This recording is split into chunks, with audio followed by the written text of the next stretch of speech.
Everyone has values. You know, we come into life, into jobs and everything else with values. I think what our value culture retreat did for all of us is that we now can talk about it. We have something to look back on and kind of bring everyone together and center everybody. It's to keep all of us on the same page and always have something to look back to. They help reinforce the positive behaviors that are meaningful to me. They help reassure myself if I do have maybe an outside influence or something that's maybe not as positive. It helps keep me on track. It's just a good reminder of how to live my daily life at work and even outside of the office, just to be intentional, just live my daily life as a good human and a good coworker.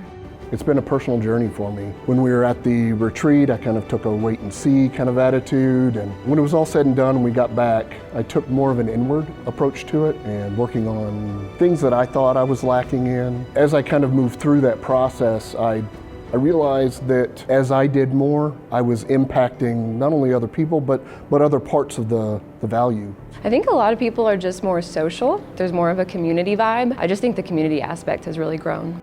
None of us has a good day every day. We all have bad days, but when we come into this building, that's when we all need to be on our A game. And having these values that we all share commonly helps to keep us on our A game with one another. And so I think at the end of the day, the cultural shift should be really good.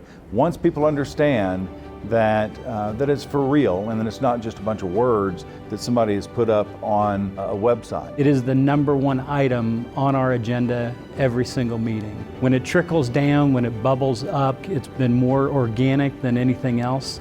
We're all comfortable talking about it, so it's not something we avoid discussion on. Early on, it was a little more difficult to talk about it. It seemed a little kind of forced, but it became more natural. And the more we talked about it and the more open we were, it became more organic and easier to talk about.